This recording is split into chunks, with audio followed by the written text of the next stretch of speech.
So hello everyone, welcome back to my YouTube channel सब class में आपका स्वागत है। आज की इस वीडियो में आपको बताने वाला हूं कि आपका जो भी 25 तारीख का जो आपका एग्जाम हुआ था, यूपी पुलिस का री एग्जाम हुआ था, उसमें मैंने आपको जो फर्स्ट शिफ्ट थी उसका पेपर का रिव्यू करा दिया था। अब जो सेकंड शिफ्ट का रिव्यू है वो मैं आपको वन बाई वन सारा कुछ बताने वाला हूँ कि पेपर का लेवल है वो सेकंड शिफ्ट का कैसा आया था, फर्स्ट शिफ्ट का कैसा आया था। तो मैं दोनों का ही आपको रिव्यू मतलब फर्स्ट का डाल दिया और सेकंड का आज डाल रहा हूँ, मतलब थोड़ा बहुत लेट हो जाता है, सो सॉरी। तो वीडियो आपको अच्छी लगे तो वीडियो को लाइक करके शेयर करके चैनल को सब्सक्राइब कर लें, जिससे फ्यूचर में आने वाला हर एक अपडेट का नोटिफिकेशन आपको सबसे पहले मिलता है। तो मैं जब वीडियो को ज़्यादा लंबा ना करते हुए वन बाई वन आपको उस पेपर का रिव्यू बताता हूँ। जो पेपर है सेकंड शिफ्ट का है 25 अगस्त का सेकंड शिफ्ट का पेपर है वो। तो सबसे पहले मैं आपको बात करने वाला हूँ हिंदी के पेपर की। तो आई होप आपको मोबाइल में थोड़ा नज़र आ रहा हो, देख लीजिए। ये आपका 25 तारीख का एग्ज़ाम है। सो मैं आपको वन बाई वन उसके बारे में क्लियर करता हूँ। तो पहला क्वेश्चन उसमें आया है 25 तारीख की सेकंड शिफ्ट में। तो इसमें चरण कमल बंदो हरि राई का कौन सा अलंकार है, मतलब इसमें आपको 4 ऑप्शन दे रखे हैं, उसमें से एक ऑप्शन टिक करना है। तो मैं आपको ऑप्शन भी बोल के बता रहा हूँ। अगर आपको इसका आंसर आता है तो आप कमेंट बॉक्स में कमेंट कीजिए। तो इसका है चरण कमल बंदो हरिराई का अलंकार क्या है। तो इसमें आपका एक फर्स्ट ए ऑप्शन है वो उपमा है, और बी ऑप्शन है वो रूपक है, और थर्ड ऑप्शन है वो अतियोक्ति है, और फिर लास्ट है डी है वो श्लेष अलंकार। आप इसमें से कौन सा आपको ऑप्शन राइट लगता है आप बताइए कमेंट बॉक्स में। तो अब और मैं बताऊं तो निम्न में से कौन सा शब्द गौ का अर्थ नहीं है। मतलब आपको पहला क्वेश्चन देखना, इसमें से आपका जो है ये 10th मतलब जो 12th लेवल का है ना, 12th लेवल का क्वेश्चन है ये। आप देख सकते हो हिंदी का 12th लेवल का क्वेश्चन आपके कंपटीशन एग्जाम में पूछा जा रहा है, तो आप समझ सकते हो पेपर का लेवल कैसा रहने वाला है।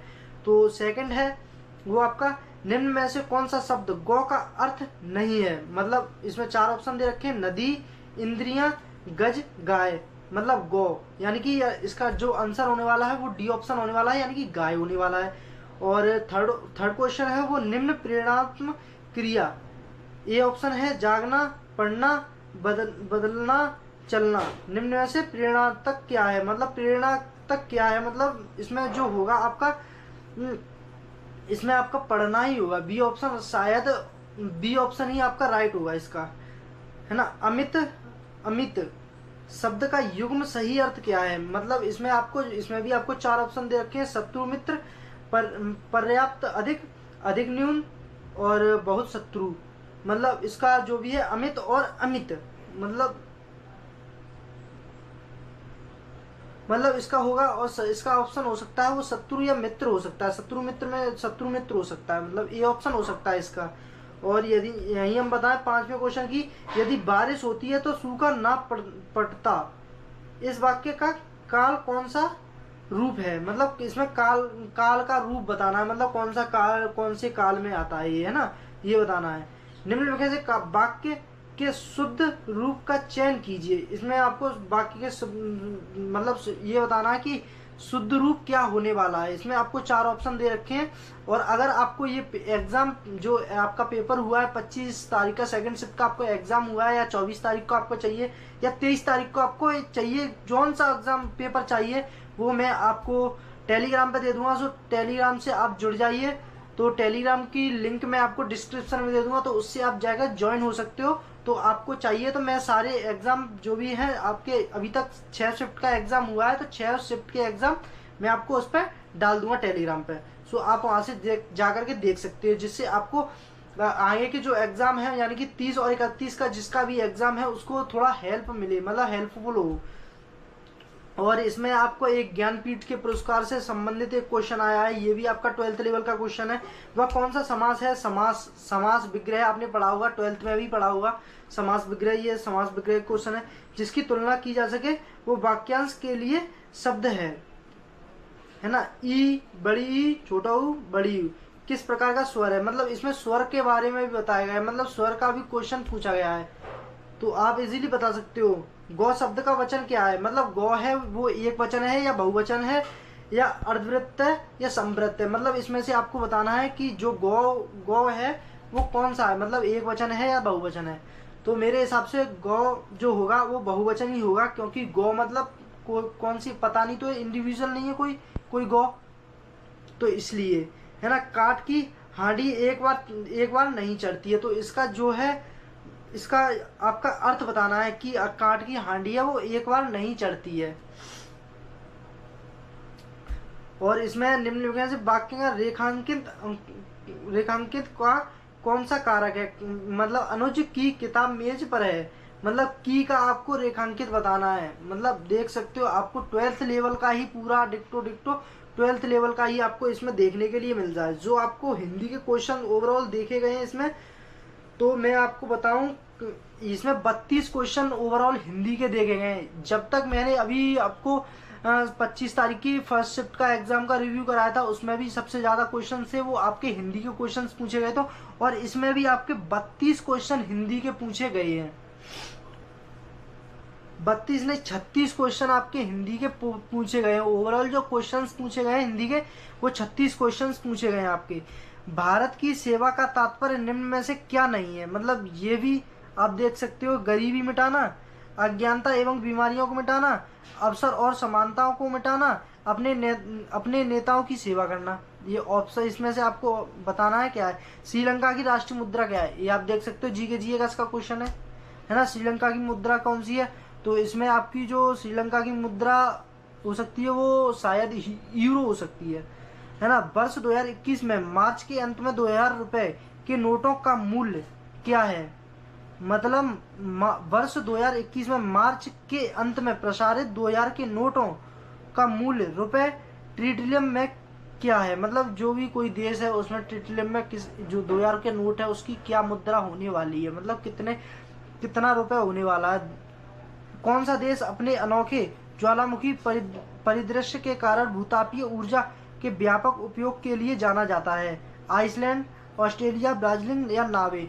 मतलब इसमें आपको सारे क्वेश्चंस मतलब ज्यादा हार्ड नहीं पूछे गए। जिसने भी थोड़ी भी जीके जीएस पूछी है, तो इसमें से आपके ओवरऑल जो जीके जीएस के क्वेश्चंस हैं, जीके जीएस के क्वेश्चंस आईटीसी की देखो, इसमें आपको फुल फॉर्म भी देखने के लिए मिल रही है, और यहाँ पे आपको ओटीटी मतलब ओटीटी के पीछे भी समीक्षकों द्वारा प्रशंसित नेटफ्लिक्स दिल्ली क्राइम के निर्देशक किसने किया था ओटीटी में, मतलब निखिल अडवाणी ने, हंसल मेहता ने, ऋषि मेहता ने, विशाल भारद्वाज ने। इसमें से आपको ऑप्शन देना कौन सा ऑप्शन है जो ओटीटी सीरीज है, मतलब है ना। इसमें और देखो एक और है, अर्थव्यवस्था की दृष्टि से आईटीसी का पूर्ण रूप क्या है, मतलब इसकी जो फुल फॉर्म बतानी है आपको, मतलब आईटीसी की फुल फॉर्म क्या होने वाली है।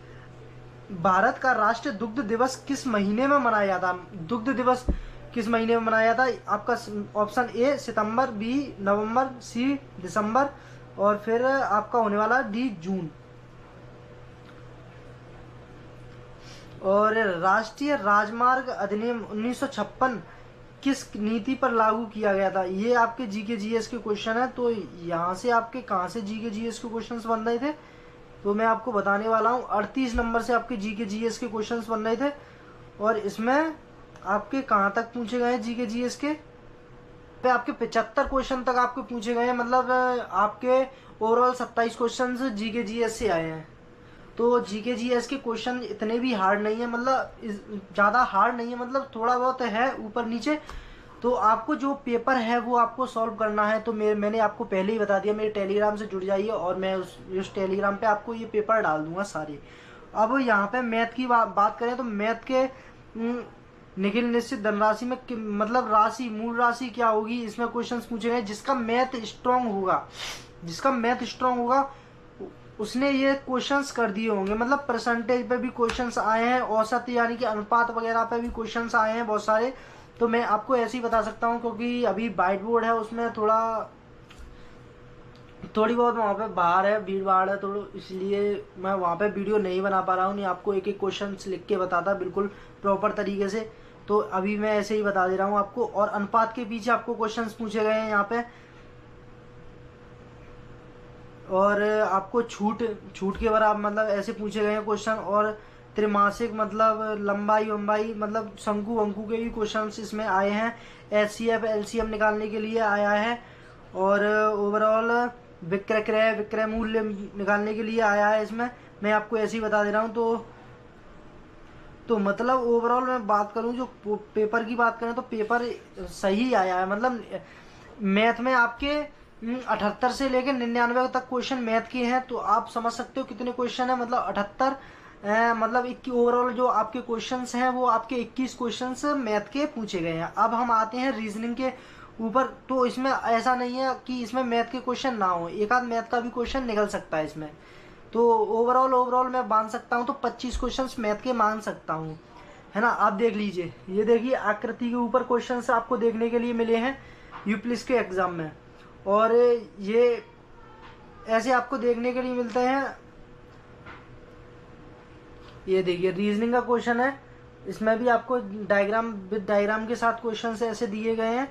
और यहाँ पे देखिए आपको ये भी आपका रीजनिंग का क्वेश्चन कितना इजी है। तो इसमें आपको एक सीरीज दे रखी है, उसमें आपको सीरीज में दे रखा है कि 1:1 अनुपात अनुपात, यानी कि इसे समानुपात बोलेंगे। समानुपात क्वेश्चन मार्क है, इस जगह क्या आना है 169, यानी कि मुझे लगता है यहाँ पे 13 आने वाला है। इसमें ऑप्शन में दे रखा है, ऑप्शन में भी बात करूँ 15, B13, C18 और D14। तो इस हिसाब से मुझे लगता है आपका इसमें आंसर आने वाला है वो 13 आंसर आने वाला है। और ऐसे ही आपको R54 ऐसे क्वेश्चंस दे रखे हैं, इसमें अच्छे क्वेश्चंस हैं। मतलब हार्ड भी नहीं कह सकते, मतलब नॉर्मल भी नहीं कह सकते, मतलब बीच का है। मतलब बीच लेवल का क्वेश्चन है। और इसमें दिशा के डायरेक्शन के ऊपर भी आपको क्वेश्चंस आए हो, आई होप आपको नजर आ रहा हो। और आपको जो अल्फाबेट्स होते हैं उनके ऊपर भी आपको क्वेश्चंस देखने के लिए मिले हैं, और ऑड इवन नंबर के ऊपर आपको क्वेश्चंस देखने के लिए मिले हैं। हाँ, हिंदी वाले भी आपको क्वेश्चंस देखने के लिए रीजनिंग के सेक्शन में। वे चोरी करने की कोशिश करते हुए रंगे हाथों पकड़े गए। इस संदर्भ में रंगे हाथों पकड़े गए का क्या अर्थ है। मतलब इसमें 4 ऑप्शंस आपको दे रखे हैं। रंगे हाथों से पाया गया, अपराध करते हुए पकड़ा गया, घायल अवस्था में पाया गया, दयालुता कार्य। मतलब जो अपराध, इसमें जो राइट ऑप्शन होने वाला है वो आपका बी ऑप्शन होने वाला है, अपराध करते हुए पकड़ा गया। मतलब कोई व्यक्ति है चोरी कर रहा है तो वो एक अपराध कर रहा है, मतलब चोरी कर रहा है तो अपराध ही तो कर रहा है।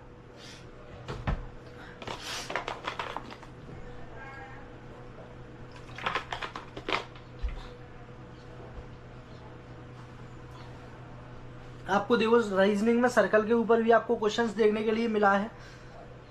और आपको 200 छात्रों के सर्वेक्षण के आधार पर 140 छात्रों को कोल्ड ड्रिंक्स पसंद है, 120 छात्रों को मिल्क शेक पसंद है, 80 छात्रों को दोनों पसंद है।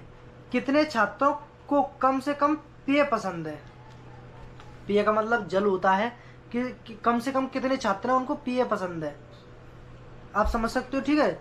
और इसमें आपके यदि शब्द रिसाइकल में 4वें, 5वें, 7वें, 8वें अक्षरों का सार्थक 4 अक्षरों का शब्द बनाया जा सकता है। मतलब ऐसा कोई शब्द देखना है जो 4 अक्षरों का कौन सा शब्द बनाया जा सकता है।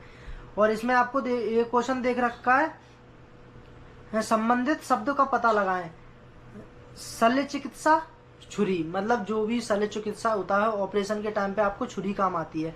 तो इसी प्रकार बढ़ई मतलब जो गेट वेट कबार वबार चढ़ाता है, या कोई भी आपका कोई बनाता है, जैसे कोई टेबल वेबल बनाता है, तो उसमें आपको बढ़ई के काम में क्या आता है। मतलब कैमरा आता है, ब्रश आता है, या आरी आती है, या संगणक आता है। मतलब आपका JW बहुत इजी क्वेश्चन है, ये तो बिल्कुल ही इजी क्वेश्चन है। इसमें आता है, उसके काम में आता है आरी से ही तो वो काटता है। इसी प्रकार आपको दे रखा था शल्य चिकित्सा में आपकी छुरी काम आती है, और बढ़ई के काम में आपको आरी काम आती है। तो इस प्रकार देख सकते हैं ओवरऑल पेपर का जो लेवल है वो बिल्कुल ही सही आ रहा है। मतलब इजी भी नहीं कह सकते, मतलब बीच का लेवल है। ये आपको मैंने क्वेश्चंस बताए हैं वो कितने ही इजी हैं। तो मैं आपको बता दूं जो आपका ओवरऑल जो पेपर है वो बिल्कुल ही बढ़िया आ रहा है। मतलब इसमें ना ही कोई हार्ड है, और आपकी जो मेरिट लिस्ट है ना, मेरिट लिस्ट भी थोड़ी हाई जा सकती है। मतलब एक प्रोबेबिलिटी है, प्रोबेबिलिटी के आधार पर हम कह सकते हैं कि आपकी जो मेरिट लिस्ट है वो भी हाई जाने वाली है। तो मैं आपको रिकमेंड करूंगा कि आप पढ़ना चाहें तो इस हिसाब से आप रीजनिंग की तैयारी कर लें। अभी जो आपके 2-3 दिन आपके शेष बचे हैं, तो इन 2-3 दिनों में आप अपनी रीजनिंग की तैयारी कर लें। और जीके जीएस तो एक ऐसा सब्जेक्ट है जो कोई भी इसकी पूर्ण रूप से तैयारी नहीं कर पाता है। और आप थोड़ी बहुत मैथ की तैयारी कर लें, और हिंदी तो आपका वैसे ही स्ट्रांग होना चाहिए क्योंकि आपने 12th में भी पढ़ रखा है हिंदी। तो यही सारी इन्फॉर्मेशन थी, तो मैं आपको ये पेपर का रिव्यू बताने आया था। तो आई होप आपको वीडियो अच्छी लगे तो वीडियो को लाइक करके शेयर करके चैनल को सब्सक्राइब कर लें, जिससे कि फ्यूचर में आने वाला हर एक अपडेट का नोटिफिकेशन आपको सबसे पहले मिलता रहे। तो मिलते हैं किसी नेक्स्ट वीडियो में, तब तक till then bye bye, have a nice day, thanks watching this video. जय हिंद, जय भारत।